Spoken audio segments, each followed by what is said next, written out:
मतलब फोर्थ में आप कितने साल से पढ़ाई कर रहे हैं? एक आध 2 साल से आप 4 में पढ़ रहे हैं। हाँ ऐसे। अच्छा मतलब 1 साल से आप 4 में पढ़ रहे हैं। अच्छा किस स्कूल में पढ़ते हैं? किस स्कूल में? अच्छा डांस करने आता है? नहीं ऐसा तो हम तो सुने कि इंग्लिश मीडियम वाले बच्चे डांस बहुत अच्छा करते भाई, तो हम तो आज इनसे डांस करवाएंगे।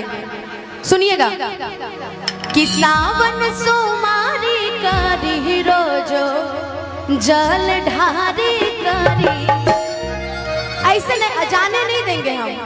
एक ठुमका लगा दीजिए फिर चले जाइए, बस एक ठुमका, ठीक है? बस एक ठुमका मेरे साथ, हम जैसे करेंगे ना ऐसे से वैसे करिएगा, ठीक है? सावन सोमारी करी रोजो जल ढारी करी,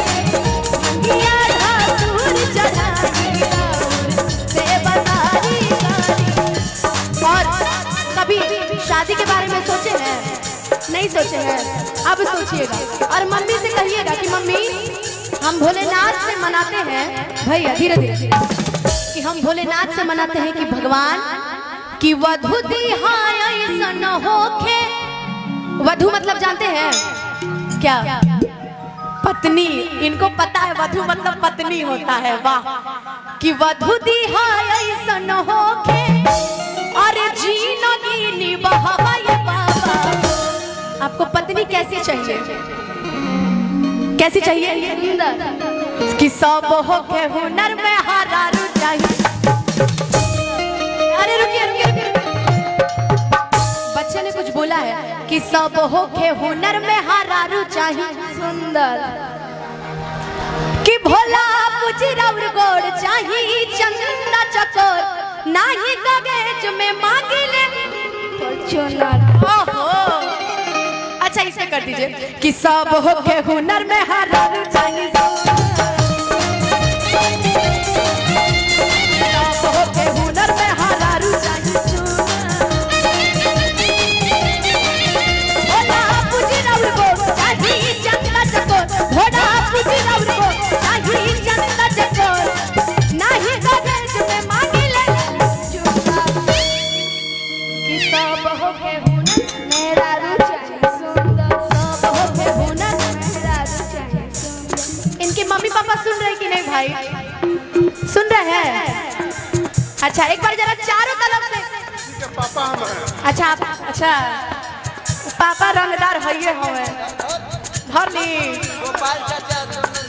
गोपाल चाचा चंदन यादव जी की तरफ से देखिए हजारों रुपए के आशीर्वाद बा। अच्छा लेकिन चाहो कि तनी तारों तरफ से एक बार जोरदार ताली बजाई लड़का खरती और साथ में डांस करे के बाद कि सब होके हुनर में हारारू चाहिए सोना, सब होके हुनर में हारारू चाहिए सोना। अरे हमें पापा बस इतना ही बोलना था। हमको लगा आप कुछ गा के सुनाएंगे, मगर बच्चे ने बहुत अच्छा डांस किया। चाहेंगे एक बार इसके लिए जोरदार ताली बजा दीजिए। लेकिन भैया आपन उहे हो कि राम जी के जैसन दीहा हमरो दुल्हवा ये बाबा, राम जी के जैसन दीहा हमरो दुल्हवा ये बाबा।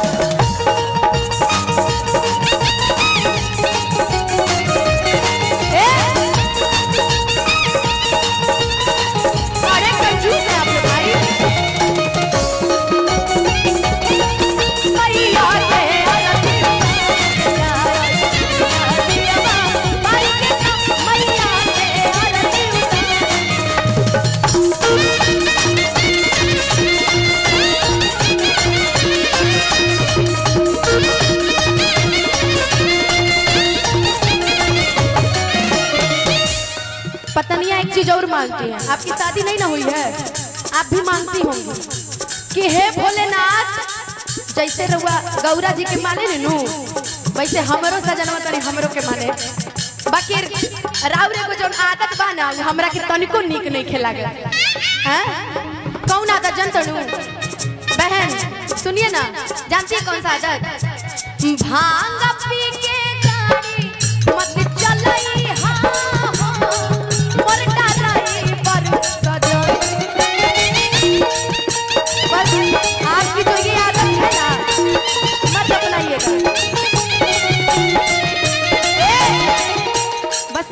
आदत मत दीजिएगा उनको, बाकी सब आपका ठीक है। कि जैसे मानी ले बाबा हरे रौरा गौरा मैया के, अरे ओ सही दुलार प्यार हम पाई सैया। कि जैसे आप गौरा मैया को मानते हैं ना, वैसे ही हमारे पिया जी भी हमको बहुत माने।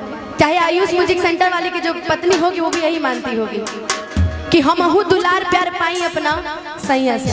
बाकी करा के गा के कहे कि जैसे मानी ले बाबा रहुरा गौरा मैया के,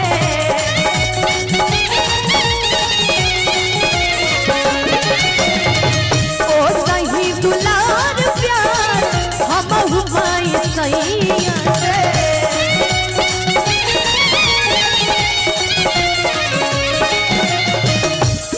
भैया भाव बहुत सुंदर।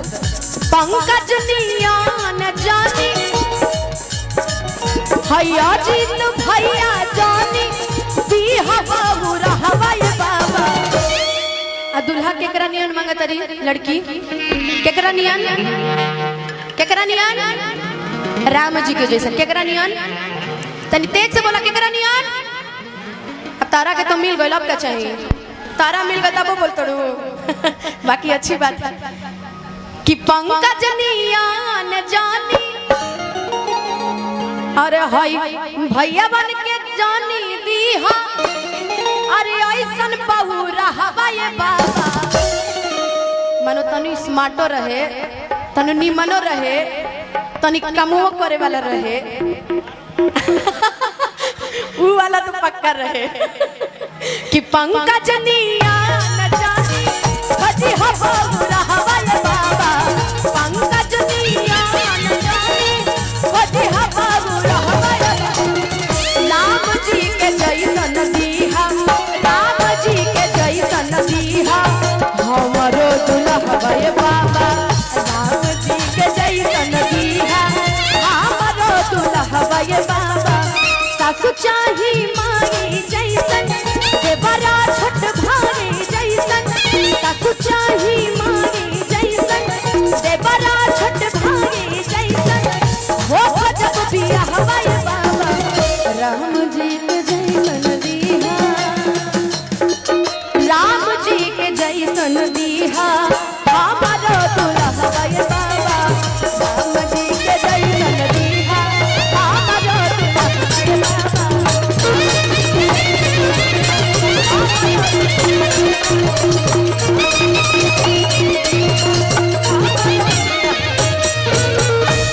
कि राम जी के जैसन दीहा सुनर दुल्हा ये बाबा।